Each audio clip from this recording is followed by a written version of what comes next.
তো ম্যাডাম, আপনার কি বক্তব্য?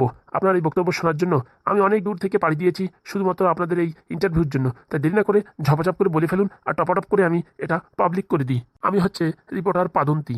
কি আর বলবো বাবা, আমাদের উপর দিয়ে যে একটা ট্র্যাজেডি ঘটে গেল সেটা আমি ভাষায় প্রকাশ করতে পারবো না।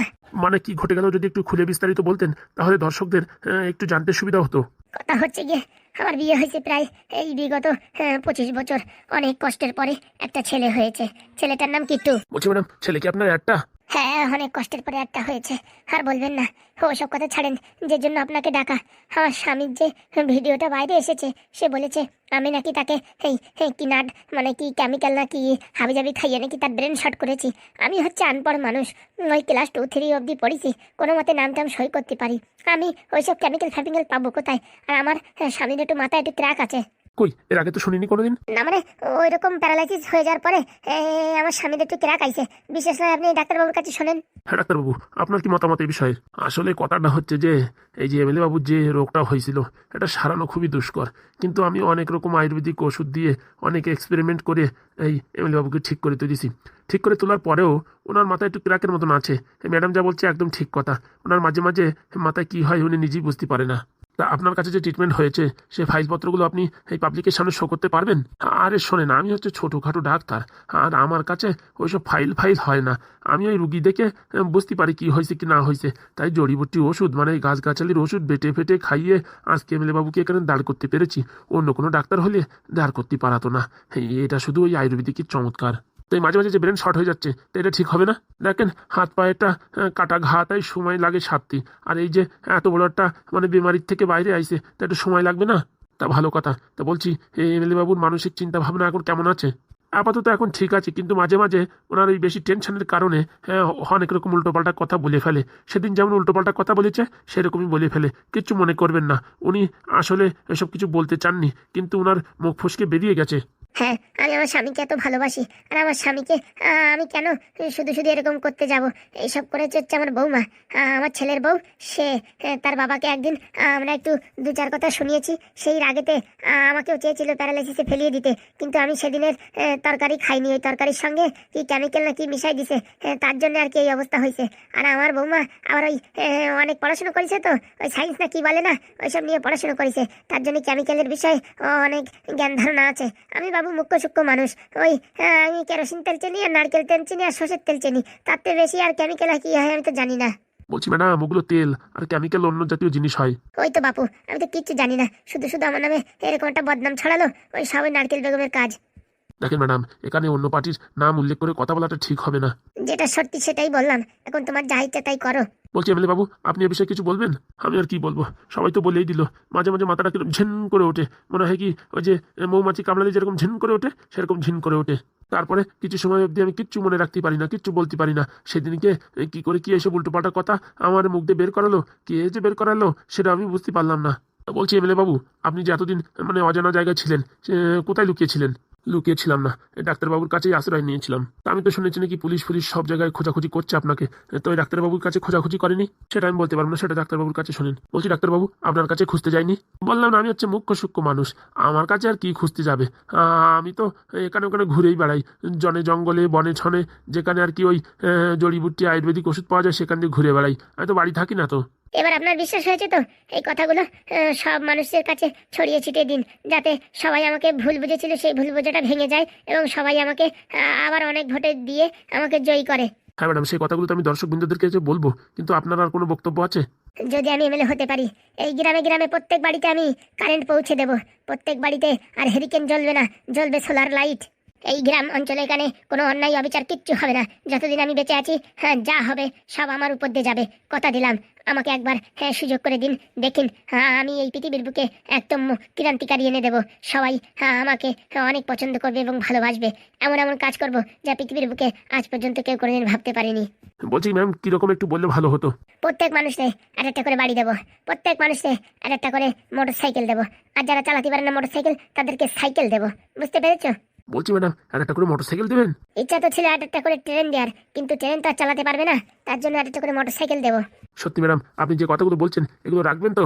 চাঁদ, সূর্য, গ্রহ, তারা, নক্ষত্র যে যেখানে থাকে আছে, তাকে আর কি সাক্ষী রেখে আমি বলছি, আমি যেসব কথা বললাম সব কিছু আমি পূরণ করবো। বাহ বাবা, আপনি যদি প্রত্যেক ঘরে একটা করে মোটরসাইকেল দেন তাহলে তো খুব ভালোই হয়, সবাই তো আপনারই ভোট দেবে। আমি বললাম যে আমি একটা করে মোটরসাইকেল দেবো, মেয়ে হলে স্কুটি দেবো, আর বুড়ো বয়স্ক মানুষ হলে পারে তাদের বৃদ্ধ ভাতা দেবো। আর বলছি ম্যাডাম, যদি কেউ অবিবাহিত হয় তাদের জন্য কি আপনি মেয়ে খুঁজে দেবেন? সেটা তো আমি বলতে পারবো না, কিন্তু তাদের বিয়ের সময় কিছু না কিছু অর্থ দিয়ে আমি সাহায্য করব।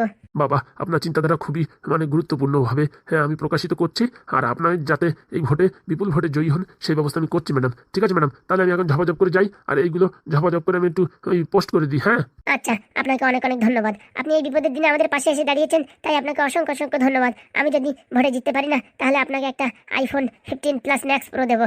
কি বলছেন ম্যাডাম? হ্যাঁ, আমি মাইকের সামনে আপনাকে প্রতিজ্ঞা করলাম, আপনাকে ভালো একটা ফোন কিনে দেবো। জয় মহারানীর জয়। তাহলে দেরি না করে ঘপাঘপ করে এই খবরটা ছড়িয়ে দাও চারিদিকে। আচ্ছা, আর বলছি ম্যাডাম, জনসাধারণের জন্য বাম্পার কিছু অফার দিতে পারবেন? প্রত্যেক মাসে একটা করে রিচার্জ ফ্রি পাবেন প্রত্যেকটা সিম কার্ডে আমার তরফ থেকে। বলছি কি আনলিমিটেড ডাটা হবে? ডাটা হবে, ক্যাটা হবে, সঙ্গে হবে হেরিকেন। কারেন্ট চলে গেলি দেবো একখান পাওয়ার ব্যাংকেরও ব্যবস্থা করে দেবো, কোনো চাপ নেই।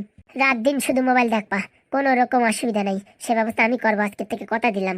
বলছি তাহলে রাত দিন যদি মোবাইল দেখে তাহলে পড়াশোনার ক্ষতি হবে না? দেখো, এখন পড়াশোনা করে চাকরি পাওয়া খুবই দুষ্কর ব্যাপার, তবু তো যারা ভালো করে পড়াশোনা করবে তাদের চাকরি তো আমি দেবই। আর যারা ওই কাজবাজ কিছু পাচ্ছে না, বাড়ি বসে আছে, তারা কি করবে? ওই কুটির শিল্প করবে, বিড়ি বাঁধবে, নয়তো ওই গরু পালন করবে, ছাগল পালন করবে। আর তাও যদি করতে না পারে, মোবাইলে আনলিমিটেড ডাটা দেবো, সারাদিন বসে মোবাইলে গেমে ভিডিও খেলবে, সিনেমা দেখবে, বাস সময় কেটে যাবে, কথা দিলাম। সত্যি আপনার মতো মানুষ হয় না। অসংখ্য অসংখ্য ধন্যবাদ আপনি আমাদেরকে টাইম দেওয়ার জন্য, আর এই খবরগুলো প্রকাশিত করার জন্য আপনাকে অসংখ্য অসংখ্য ধন্যবাদ। আচ্ছা ম্যাডাম, তাহলে আমি এখন আসি, পরে দেখা হবে। আচ্ছা, ভোটের পরে দেখা করো, ঠিক আছে? আচ্ছা ম্যাডাম। বলছি ম্যাডাম, আপনি যে মোবাইলটা দেওয়ার কথা বলেছেন ওটা সত্যি দেবেন তো? কি যে বলো, আমি যদি ভোটে জিতি না, চড়াত করে দিয়ে দেবো, টেনশন নিও না। আমি প্রাণপণ চেষ্টা করবো। বুঝেছেন ম্যাডাম, আমার অনেক দিনের একটা ইচ্ছা ওই আর কি 15 প্রো ম্যাক্স কিনবো। তা আপনি যখন দেবে বলেছেন, তাহলে তো আমি আমার জীবন লাগিয়ে দেবো আপনাকে জিতানোর জন্য।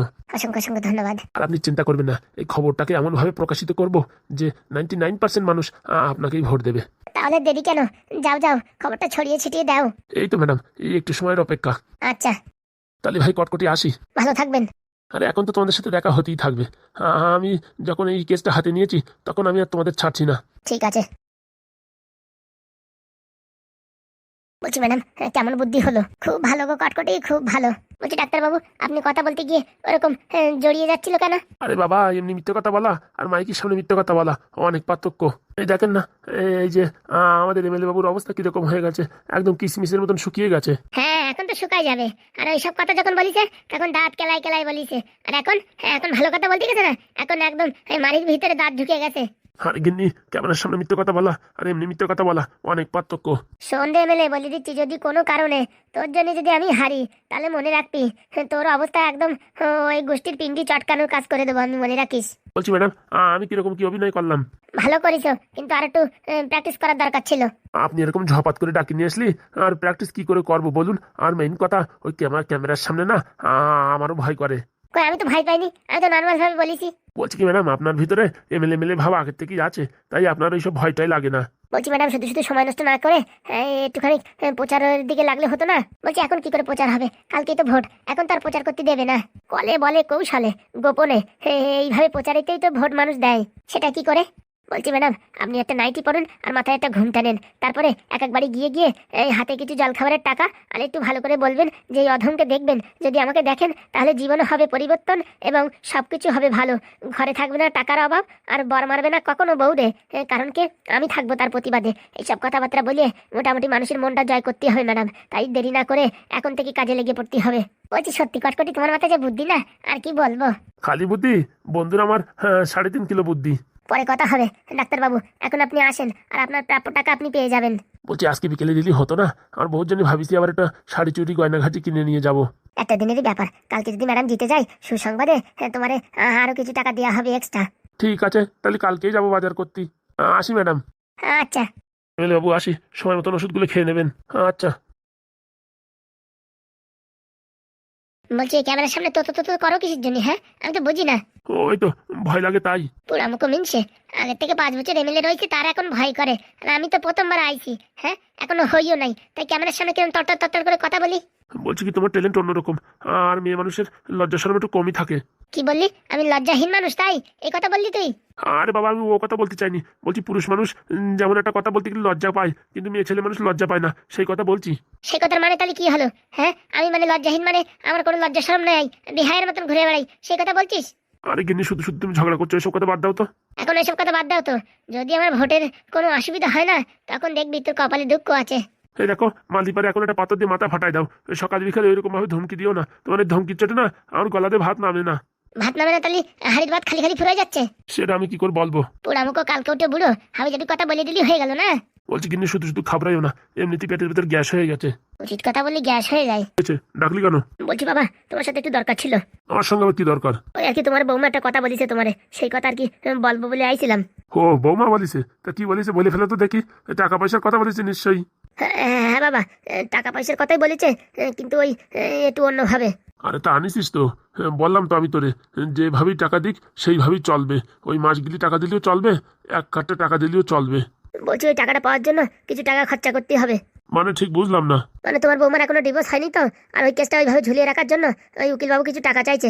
এখন সে টাকাটা কোথায় পাবো, তাই আর কি ভাবছিলাম। কত টাকার ব্যাপার? ওই 50,000। বাবা, এ তো অনেক টাকারই ব্যাপার। বলছি কি বাবা, ওই তোমার বৌমা না তোমার কাছে ওই 50,000 টাকা ধার চাইছে। কি বলছিস? এই গরিবের কাছে আবার টাকা ধার চাইছে কেউ? বলছি বাবা, তুমি টেনশন করো না, তোমার বৌমা 1 তারিখে 30,000 টাকা পাবে, সেই টাকাটা তোমার ঝপাত করে দিয়ে দেবে। আর যে 20,000 টাকা না, সেটা সামনের মাসে 20,000-এর সাথে আরো 10,000 টাকা মিশাই, মানে 30,000 টাকা তোমারে ফিরিয়ে দেবে নে। কি বলছিস?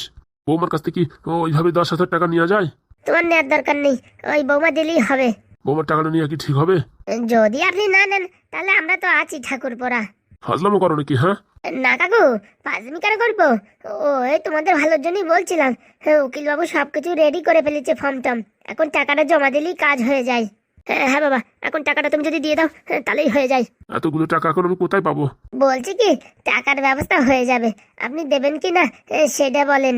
টাকার ব্যবস্থা হয়ে যাবে মানে? টাকা কি কাছ থেকে পড়ে নাকি? হ্যাঁ একটু চেষ্টা করেন না, হবে হবে। এই আপনার ঘরের সামনে যে 5-7টা কালো কালারের ছাগল বাঁধা আছে, ওইগুলো বিক্রি করে দিলেই তো 50,000 টাকা চলে আসবে। কিন্তু তোর বউটি যে 50,000 টাকা দেবো, সেই টাকাটা ফেরত দেবে তো নাকি? কি যে বলো বাবা, আমার তো বউ বলিছে আমার কোনো টাকার দরকার নেই, সব টাকা আমি বাবার হাতে তুলে দেবো, বাবার যেভাবে সংসার চালাবে সেইভাবে চলবে। আমি শুধুমাত্র দুবেলা দুমুঠো খাতি পালি, তাতেই আমার অনেক। তার মানে বৌমা কি বলছে, সব টাকা পয়সা আমার হাতে তুলে দেবে? হ্যাঁ হ্যাঁ বাবা, কিন্তু তার আগে ওইদিকে ঝামেলাটা মিটতে হবে না, নাহলে তো অনেক বিপদ হয়ে যাবে।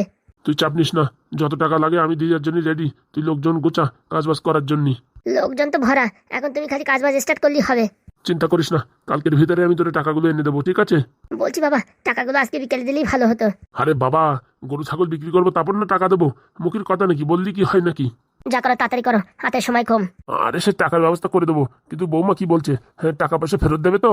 কি যে বলো বাবা, বৌমা তো আর তোমার একার বৌমা না, আমার বউ হয়। তা আমার বউ কি তোমার ধোকা দিতে পারে? মানে তোমার জীবনে এরকম একটা অশান্তি এনে দিতে পারে? তুমি বলো। না মানে পারে না, তবু আর কি ওই এখন পয়সার দরকার তো, সেই জন্য আর কি। ও তুমি চাপ নিও না, আমার বিয়েটা হতে দাও। আমার শ্বশুরবাড়িতে যে টাকা দেবে না, সে টাকাতে বড় একটা বিজনেস খুলবো। কিসের বিজনেস? ওই দেখা যাক কি খোলা যায়। ঠিক আছে, তুই চিন্তা করিস না, বিকেলের ভিতরে আমি টাকা পয়সা জোগাড় করছি। হ্যাঁ আচ্ছা।